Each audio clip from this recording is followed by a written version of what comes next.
Hello and welcome to Season 7, Episode 6 of Unlimited Opinions. I'm Adam Bishop, I'm Mark Bishop. and we are, of course, reading Peter Kreeft's A Refutation of Moral Relativism, Interviews with an Absolutist, this time talking about the sixth interview, which kind of really builds off of the last chapter. This is a late episode. It's been like a week and a half since we've recorded, because I was out of town this weekend. It's actually Ash Wednesday, so that is the day we're recording. We usually record on Sundays. This chapter is about the arguments for relativism from social conditioning, freedom, and tolerance. So a lot of the stuff we've been talking about already. I should also say I'm also very hungry. I've actually tried to fast today, so I had a Really baked potato for lunch, and that is all that I've eaten all day. So I'm hungry and a little bit shaky. So we'll see how this recording goes. good for you. I should be fasting for religious and health reasons, but I just got home from eating delicious fish fry dinner at Our Mm, Lady. It was that's best ever, good. That's Adam. The thanks for letting me spaghetti, know. the coleslaw, and the cod. Yeah, that's good. And It's good, Dad. I've got a pie that I was so full I had to take the dessert to go, and now it's chilling, a cherry pie. So you can think about that when you're at mass. I went to noon mass, but my Mm, lashes always fall off because my hair brushes it, and then I mm, forget, and I'm on my forehead and yeah. feel bad about that, but I don't do it on purpose. But that leads to that those religious discussions leads to back to our Yes. book, Yes, it because does. this chapter 6, which is we're still kind of in this book where, again, this is a fictitious debate between Libby and Isa. Mm-hmm. And Libby is a kind of a progressive or left wing Mm-hmm. interlocutor, maybe. But this is a continuation of her claimed 8 arguments, I think, Mm-hmm. in favor of moral relativism. And I think she just gets crushed in this chapter. I think if there was a referee or there was somebody in her corner, they would have thrown in the towel. But Yes. because this, I think this chapter, we kind of alluded to these arguments last time, that these are stronger Mm-hmm. arguments against moral relativism than the ones that had been previously Mm-hmm. articulated, because she gets into more detail. So they start off right away with her third argument, that moral relativism Mm-hmm. is the way to go. Yeah. Um, and that's that it's a scientifically verifiable fact that the society conditions values in us. So, Mm-hmm. and so the 3 topics of this chapter should back up are social conditioning, freedom, and tolerance. That's what Mm-hmm. the title is. So the arguments for Yeah. relativism and social conditioning, freedom, and tolerance. So Which social conditioning is the argument that, well, our morality and our ethics is just based upon the societal conditions that we grew up in. mm-hmm. Your mom teaches you not to steal from your brother's plate, and so then Mm-hmm. stealing is bad. Yeah. Which is And very much similar or kind of building off of the last argument we had in the last chapter, which was just the fact that every society has different values. That was Libby's argument that every society is different. That means there can't be an objective truth because everybody can't agree on things. And this is sort of like another branch of that argument that, okay, well, even if we do understand, that there are similarities, or maybe that argument's not as strong, we still can say the only reason you have these values is because they're passed into you from someone else. There's no objective truth about them. It's just conditioned to you by society. correct, and so then there's no absolute rules for that very Yeah. reason. Because the origin of the values of people's values are the human minds that create them, Hmm. and they come from some sort of societal consensus. Yeah. And so they explore that a little bit, but of course Issa immediately points out that she has a certain false assumption. He's begging the question Hmm. again, as to, that he says that logically assumes that whatever is conditioned us by society is subjective. Hmm. But I like this point. He says, we learn the rules of physics and mathematics from society, but they're not subjective. Just because you learn something from others doesn't necessarily mean Hmm. that those concepts are created by those others. Hmm. And I think that really hits at the fundamental difference between moral relativists and people that believe in absolute, there is truth, there is false, and there's good and there's bad. Because his argument is that our minds discover the rules of math and physics, similar to how we discover the rules of morality and that they exist prior to us, and there's a higher power to it. And Hmm. I think he really makes a good um, argument about that, and the weakness in the society can create values by consensus, which I think she didn't need to go that far. Hmm. But that's a huge error in her thinking, that she's arguing, well, the values of society are what we kind of all agree on, Hmm. majority rules, or, the consensus. But of course, he points out, I'm sorry if I'm keep going, I'm just No, no, keep it's all going. right. He points out that, there's always nonconformists. So how can there possibly be nonconformists if society is causing us to conform to these certain values just Hmm. by society? And then he points out specifically Socrates, Jesus, and Muhammad. I would Hmm. the first two rather than the latter third, but anyway, but certainly they questioned the morality of the day. Hmm. And I like this statement that he makes on 89, that they did not, these thinkers, especially Jesus and Socrates. I don't know so much about Muhammad. That's Hmm. just my own ignorance. But he said, they would basically say, they're not saying, in my own name I rebel. They're saying, in the name of justice I Hmm. rebel. And that's certainly true of Socrates and Jesus. Now, he wouldn't say those specific words, or he Yeah. said those specific words. But I thought that was a really very effective counter argument to this society is creating this consensus Hmm. value system. Any thoughts about what I've said so far? Yeah, no, I agree. I think that's something that I think most people realize, but I don't think a lot of people admit, is that we all recognize that there's something more than just the present moment. I don't know Mhm. if there's really many people in the world who truly believe that, the way society is the best way that it can be, and there can be like no greater thing. We all think that things can move in a better direction. If it was the case that everything was just conditioned into us, we would just accept things for the exact way that they are and not be looking for anything better. Right? I think that's sort of his argument a little bit. I do Mhm. also think, at the beginning, he does also point out, similar to how he kind of countered the original argument about the different, values of societies, that she's also equating values with value opinions, right? And so Yes. you're also saying that, every value, as she defines it, the relativist defines it, is really just an opinion on a value, when that's not really what a value is. A value can be something that is higher and something with an actual objective truth, and that is, of course, the absolutist argument. Yeah, and I think you hit on one thing that I forgot to mention, is that, the moral relativists always seem to think that there is going to be a progression to something better in the future. Hmm. And an absolutist doesn't believe that, because it could get worse. Hmm. It's either the truth and the right way, but you can choose the wrong path, and society can choose the wrong path. But that doesn't, it doesn't necessarily mean there's always going to be progress as we move forward. But a moral relativist would have to take the opinion that as society develops, or goes through time, it would be a progression to Hmm. something better. But it's not always the case, as we've Yeah. seen so many different occasions. And talking about contemporary culture, what I was struck by, I don't know if you saw, Tucker Carlson interviewed Putin, Hmm. and then he was interviewed. Tucker Carlson was interviewed later. Was he Abu Dhabi or something? But I saw that interview of Tucker after the interview with Putin, and he said, what was really striking about the whole experience, among other things, was the conditions, how beautiful Moscow was, and how clean their subways are.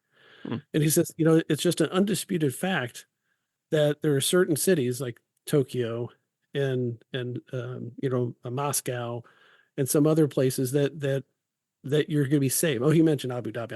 I don't have any knowledge Hmm. of that, or but that they're beautiful architecture, and they're clean, and they're safe, and it's undeniable that the New York City subway system, for example, or Chicago, the L.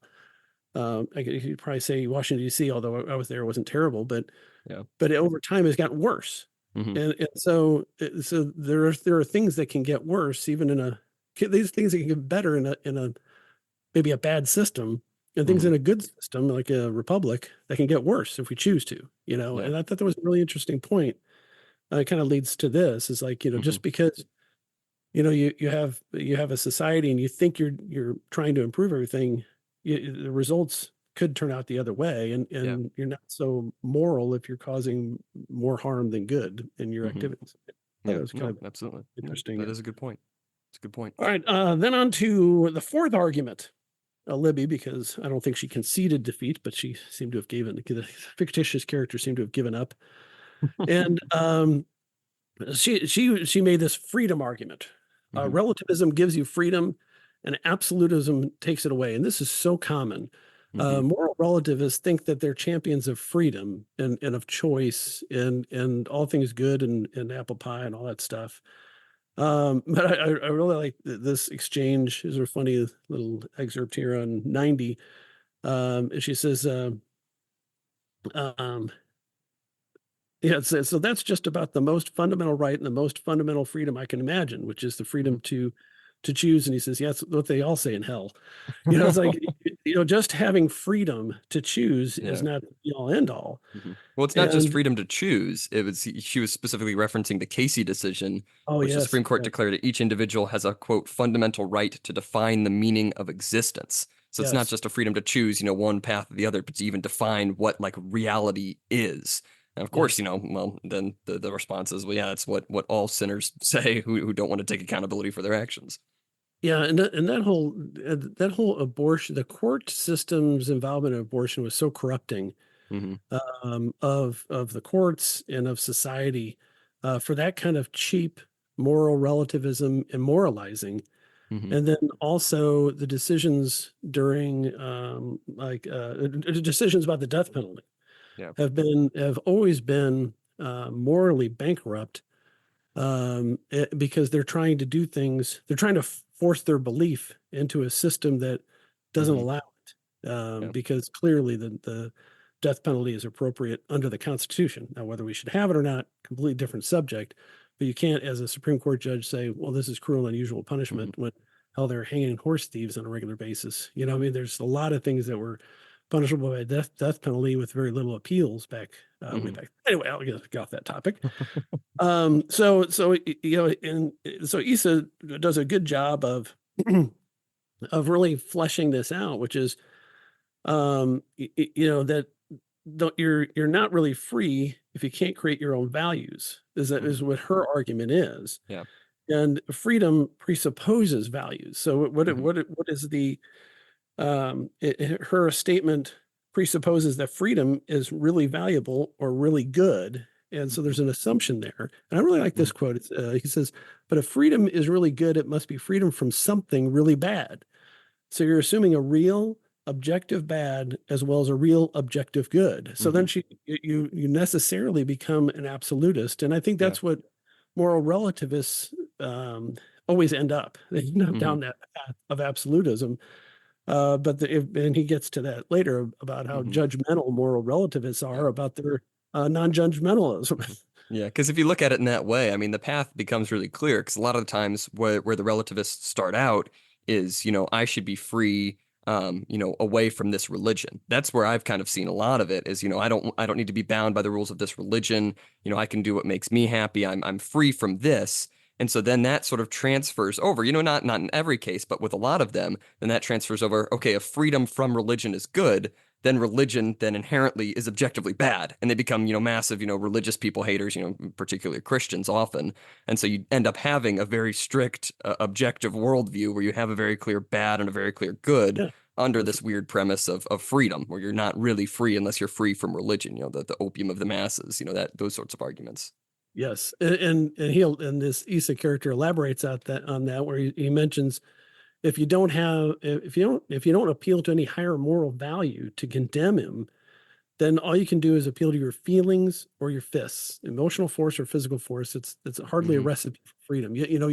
If you don't have a foundation of values that don't change, then when people disagree with you, how do you address that? Hmm. Uh, if it offends your feelings, it has to Yeah. be either emotional force or physical force to get Hmm. your way. Yeah.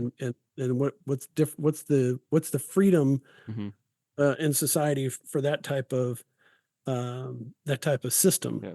And I really like the way he gets there too by coming to that conclusion, because he starts off with by saying, because of course Libby's denying that those values are objective. She's saying, well, those are just my values, they're not, Right, might not right. apply to everybody.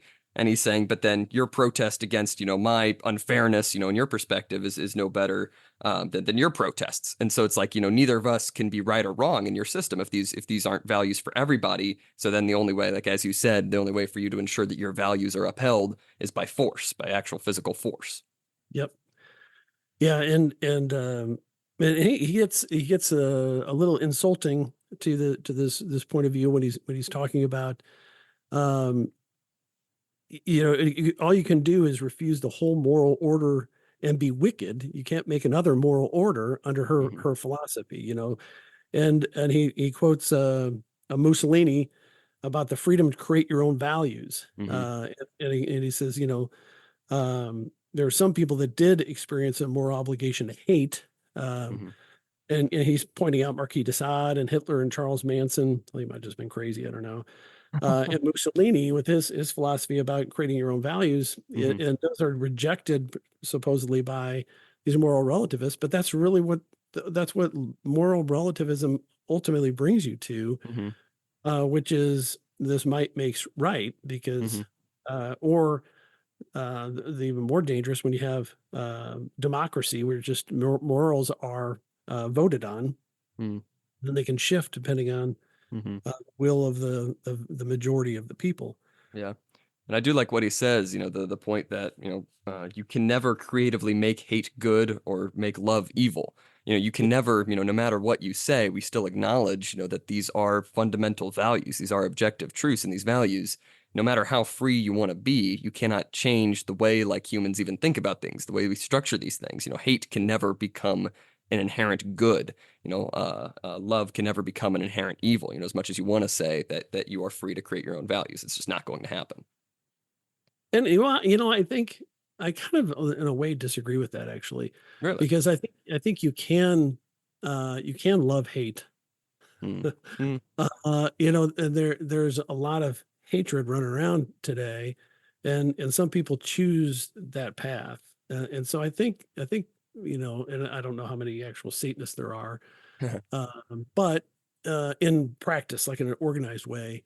But there's certainly seem to be people that are organized around hatred of others as Yeah. opposed No, I, to I can see loving that. others, um, especially in the political realm, But Mm. anyway, so but I think the weakness in her argument is that she's believing in moral relativism as good, defining good the same way. Hmm. She defines the good only as freedom. Well, what's freedom? Freedom has to be freedom to do good things in order for Yeah. it to be a good system. And so he kind of drilled down on that. That's why he's talking about freedom to do evil, because freedom in and of itself is not the ideal. It has to be freedom from something bad or freedom to do good rather than bad. Hmm. So how do you define bad or good if everything's relative to who you are, what your opinion is, Yeah. and especially if you just like doing bad things, if you just really like, torturing people, because Yeah. that's one of the failings of moral relativists is they don't understand that some people have really taken a lot of perverse enjoyment of hurting people, you Yeah. know, and they can't conceive of it because they live sheltered lives. Anyway, and they don't realize they take perverse pleasure when they screw with somebody they hate. True. Uh, but it's usually like shouting down speakers or giving middle finger to Catholics or something. Yeah. Uh, or like that famous illegal immigrant in New York City the other day, Oh, Indiana, yeah, I saw that. right, beating on the cops, and then they release him no bail. The guy's not Hmm. even supposed to be in the country. If you're not going to lock up that dude, I mean, why even have jails? Shit. Yeah. We should just say there's no criminal laws. Everybody's on their own. We got to fire all the cops, and it's vigilantism. And so somebody, yeah, I mean, why not? Because they're not going to Yeah. lock up the criminal. I mean, we're getting to that point, and that's what happened in the 70s. Bernard Getz was a famous vigilante who shot 4 people, I think, in the New York subway. Of course, it was an illegal gun, but they're going to mug Hmm. him. They're going to rob him. So he shot him. I don't know how many he killed, but it was a big, big issue. And then they had what they were called, what are they Samaritans, or no, what were they called? They had red hats, they had berets and like stupid outfits. And they're a vigilante group, Hmm. anti-crime vigilante group, and they were riding up and down the subways, knocking skulls and stuff, Hmm. because the police and the court system weren't doing it. And Interesting. that's got to happen. I mean, it's inevitable, Yeah. uh, because because if your system isn't going to lock up bad people, good people have to protect other good Mhm. people. Sometimes you're going to have to use lethal force. Yeah. Well, I saw today on that same topic. I think it was the mayor of Chicago has decided that they're not going to continue like their camera system for like detecting gun crimes and stuff because it Mhm. was racially motivated. Because I Right. guess they found that too many black people were committing gun crimes, and so now they shut the whole system down. Just aren't even going to use that tool anymore for prosecuting these people, which Yeah. is crazy, which is insane. No, I'm coming around to the position that we should just let the jails open and legalize murder, right? Because Yeah. why not? You're not actually. I mean, the clearance of murder cases is at a historical low. Used to be well north of 90%. In some Hmm. of these communities, it's well south of 50% of all murders result in arrest and Really? conviction. Yes, I Wow. mean well under 50. And so that's what you're seeing in high crime inner city areas, is that they don't believe in the criminal justice system Hmm. at all. And so they wait for the guy gets arrested and held for 24 or 48 hours, or he's in there for a month or whatever, and eventually the case gets dismissed because nobody's going to cooperate with the prosecution, or the prosecutor just dismisses it, or he's released on bail, and then they murder him Yeah. over and over and over again. And so then the people that murdered him, they're now part targets because they know the system won't go after the murderers, Hmm. because what does the system care? They just took care of our problem. Well, again, it just multiplies. Yeah. And so we already have it de facto in some of our neighborhoods, and that's why the murder rate is so high. Yeah. Because snitches get stitches. Nobody's going to report it to the police, and if they do, nothing's going to happen except for put a Hmm. target on their back. Yeah. And so you might as well just say screw it. Why are we spending Yeah. all this money on cops, and instead, just go back to the old system where you can shoot a thief. Police officers used to. The Supreme Court ruled decades ago that you can shoot and kill a fleeing felon. So Really? no danger to anybody else. But if you committed a felony, he's running away, you shoot him in the back and everything's fine. And eventually we're going to go back to that, or Yeah. we're going to get back to a sensible law enforcement. And Hmm. everybody should prefer the sensible law enforcement, which Hmm. is we want to have due process. We want to go through the system very methodically to make sure we don't convict innocent people of crimes, but we have to have a certain amount of order. And if you get past, we get too much past where we are now, it's going to be all hell's going to break loose. But in any event, that's what the moral relativists are leading to us to. Yes, that's So they don't good. believe any crimes. They don't believe any crimes are immoral. Yeah. They don't believe a moral code. So, well, he why shouldn't he have those phones from the Apple store? Why does the multi-trillion-dollar Apple company get to keep them? Why can't he just go in there and get them? Yeah. Well, if you don't believe it's theft, you don't believe in private property, I don't know what that argument is. Yeah. Why not? Do I really care that Apple has 20 less phones? Not really, Hmm. but I know where it leads us, because Yeah. at some point somebody's going to steal my phone. Then I care. Well, uh, speaking of which, yes, with nobody caring about any crimes anymore, the last argument in this chapter is about tolerance. So, what was yes. the argument for tolerance here? That's what her next argument is. Relativism is tolerant, and absolutism is intolerant, which, of course, we know is Hmm. exactly the opposite. And Yes. the Issa character does a great job. I love this discussion. I assume that you did when I was reading. I was thinking you would too. He talks about the word tolerance and how tolerance is not a quality of people. It's I'm sorry, it is a quality of people, Hmm. but her argument is that it makes a quality of ideas, Yeah. that somehow an idea can be tolerant, but it's Hmm. people who can either be tolerant or others. And he asserts that ideas cannot be, I said it wrong the first time, ideas Hmm. cannot be tolerant. People are either tolerant or intolerant. Ideas are either clear or unclear. Hmm. And so a moral absolutist philosophy is neither tolerant or intolerant. And the moral relativism isn't either one way or the other, because clearly a moral relativist is not tolerant of a moral absolutist Yeah. any more than a moral absolutist is more or less tolerant of we're a relativist. Hmm. And so I thought that was a good point to mention first about, okay, what are we even talking about for being tolerant? And I like how he kind of espoused on the morality, good versus bad. Hmm. And on 95, he says, it's the tolerant, compassionate saints who are the moral absolutists, and the intolerant, hardened criminals who are the moral relativists, Hmm. where they justify their acts.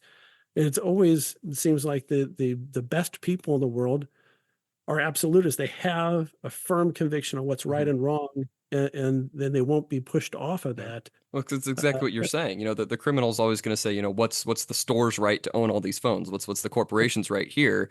I should have them. It should be about me. Whereas, the absolutist, the one who's obeying the law recognizes, well, stealing is theft. That's a bad thing to do. And, beyond just that, what else, those actions can lead to. Yes. And the other weakness he points out is um, her argument always presupposes some objective morality. Mm-hmm. Um, I like this example. A patient tolerates nausea from chemotherapy to avoid death by cancer.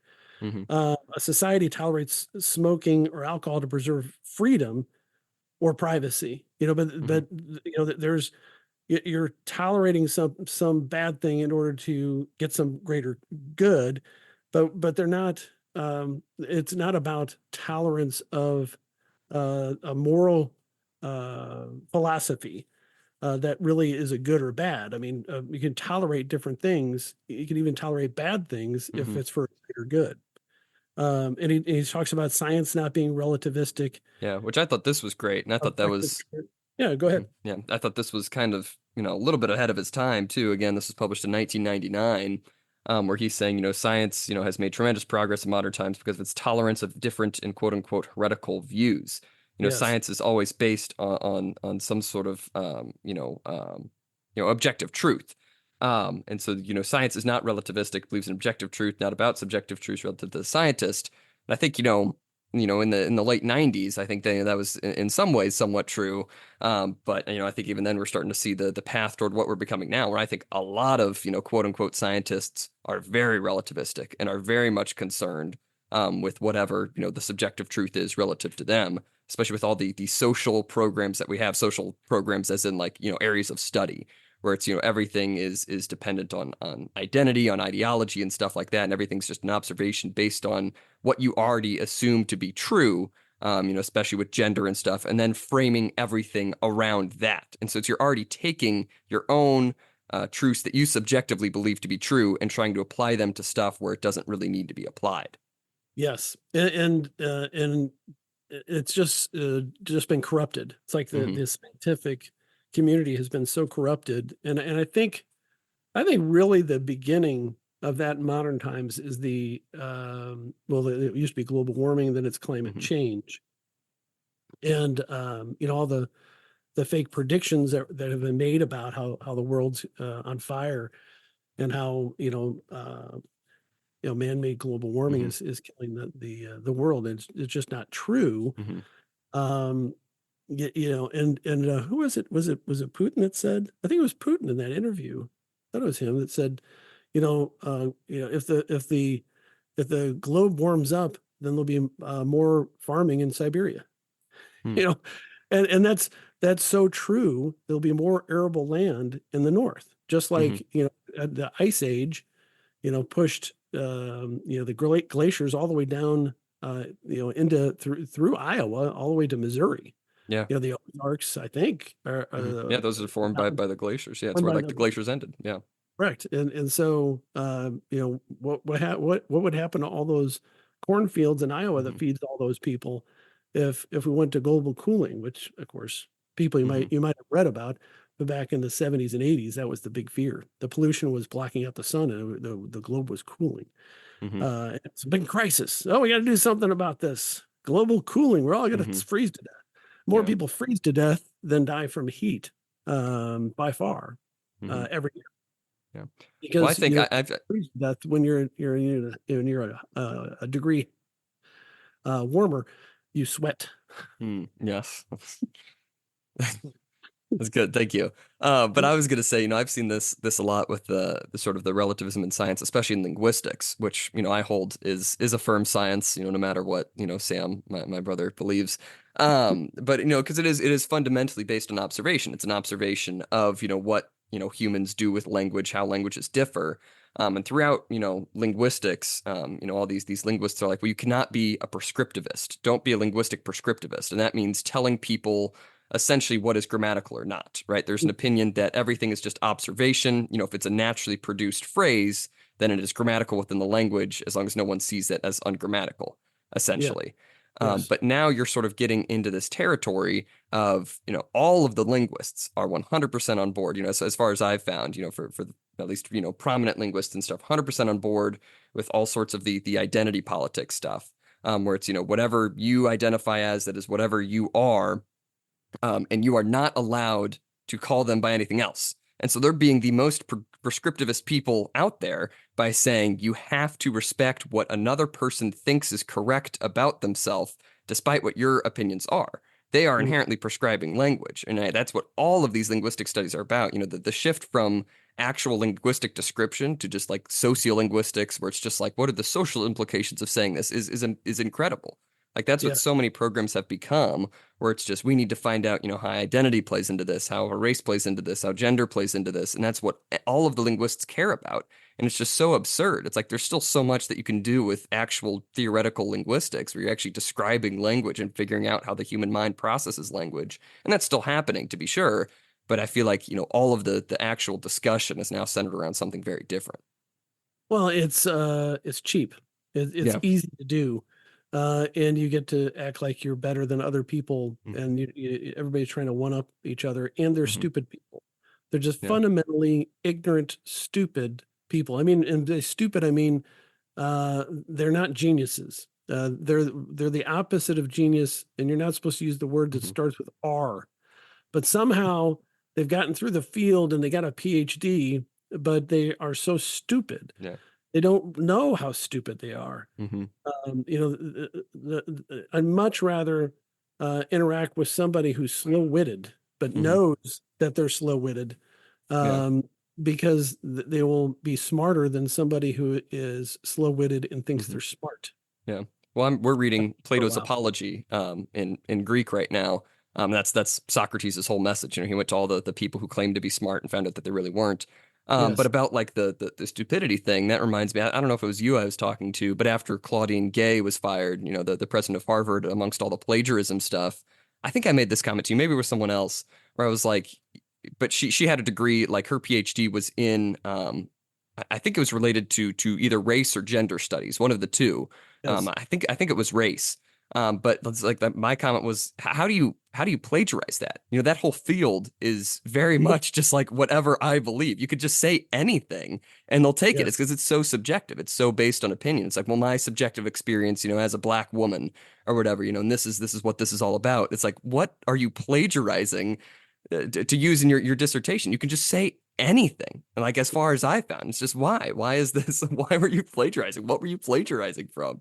She's so stupid. She didn't even have an original opinion. Yeah, yeah, I mean, exactly. it's like you can't even come up with your own stupid opinion. I Hmm. mean, but you have to steal someone else's stupid opinion. Yeah.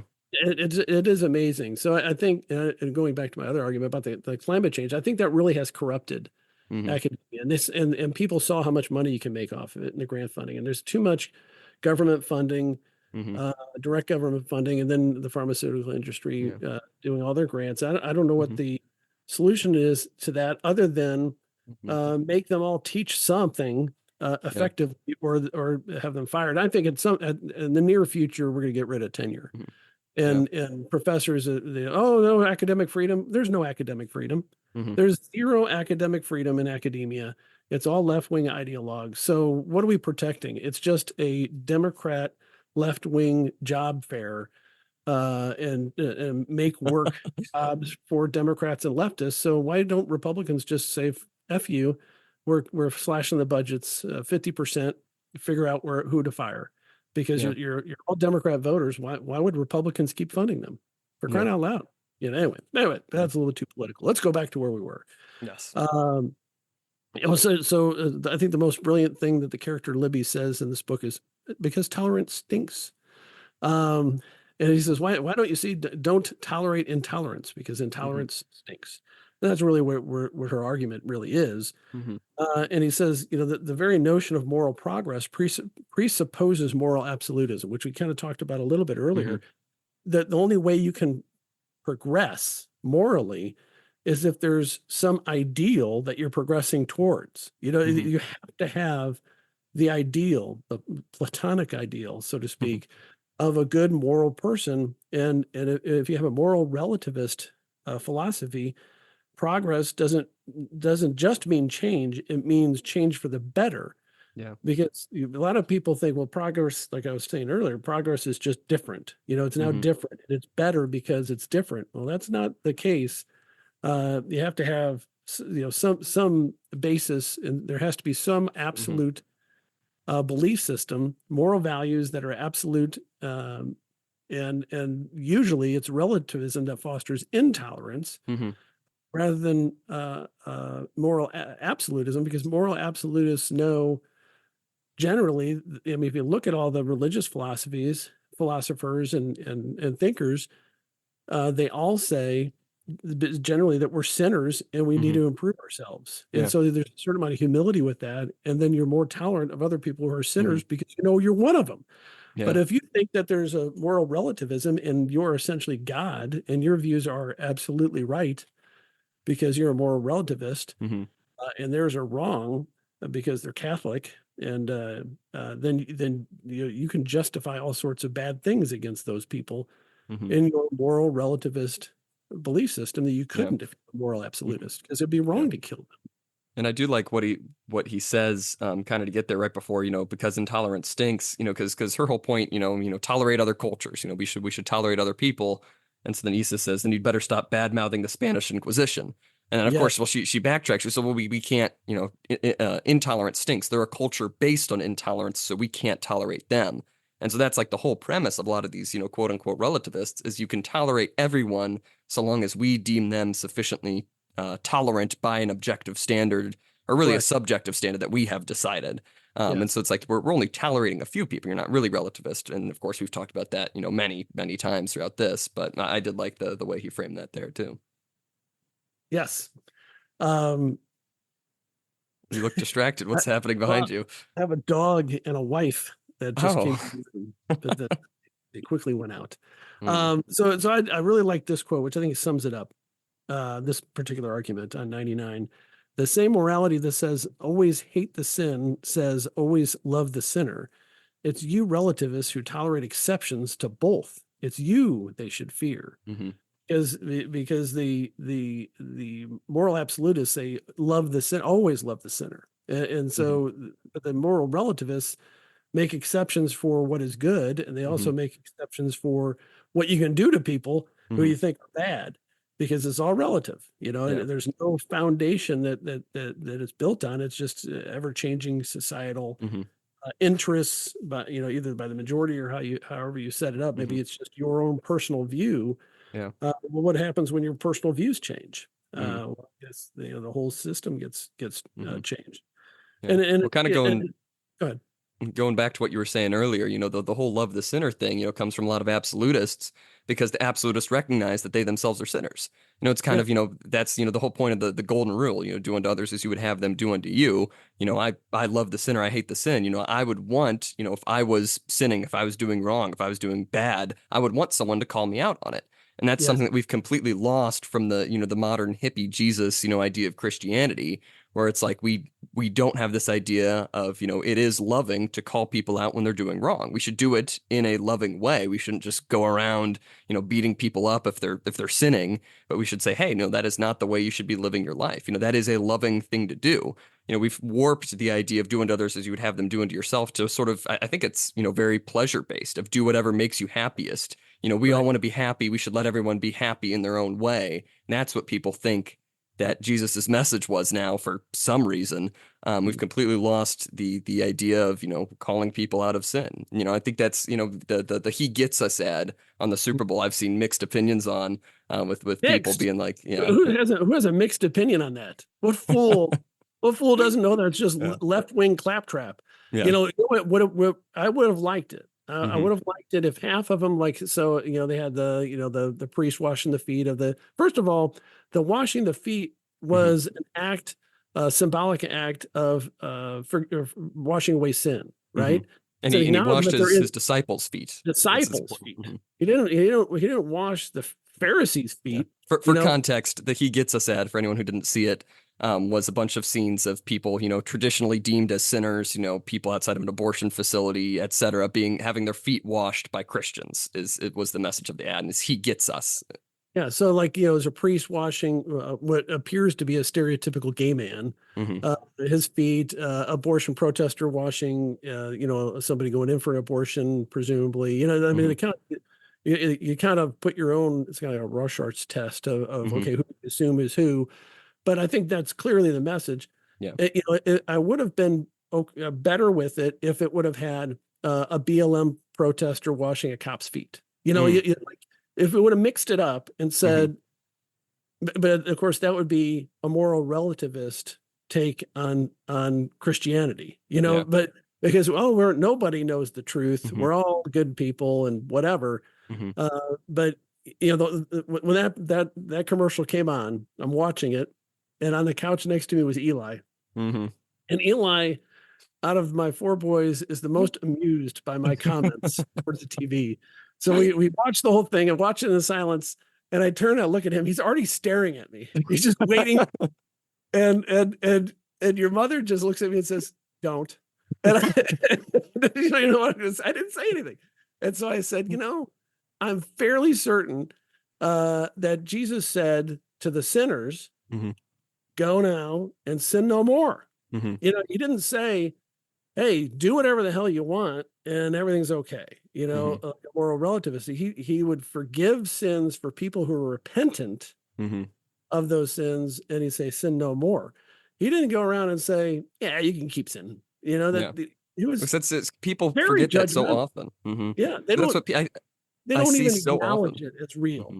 It's Yeah. crazy. It's Because that's crazy. what I see all the time. Is like people are like, well, Jesus ate with the tax collectors. Jesus, ate with the Pharisees. He was with the Samaritan woman who had like five husbands, and Yes. stuff like that. And it's like, yeah. And then he said, stop doing the bad things that you are doing. It was Yes. never just, I'm here to have a good time with you guys because you guys are super cool the way that you are. It was always a message of, you were called to something higher than the sin Right. that you were living in. Yeah, and the woman at the well, I thought was, I'm not an expert. I don't hold Hmm. myself to an expert of the Bible, but she was a little different because it was a chance meeting, Hmm.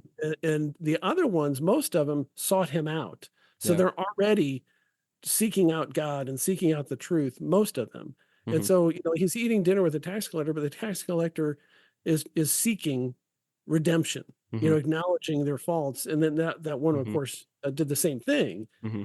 um and and so it's just, it's what they want Jesus to be. That's what they want God to be, is an Hmm. affirming God. Okay, Yeah.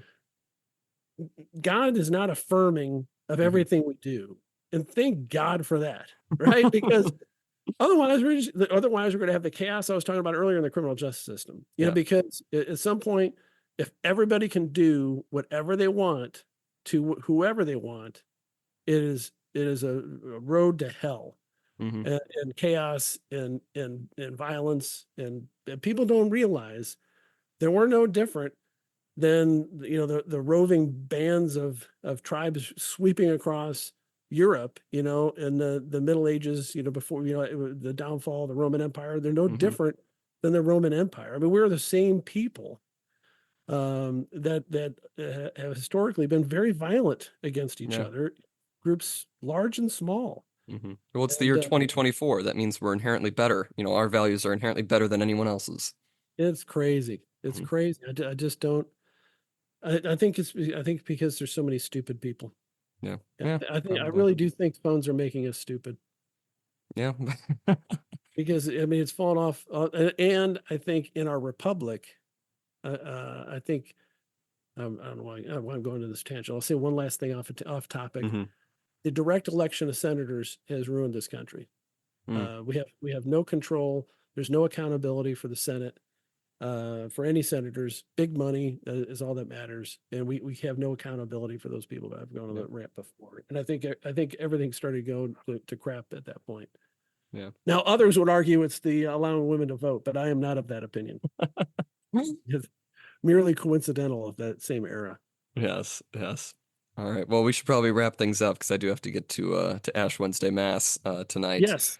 Do you have any other final thoughts on this chapter? No, I don't.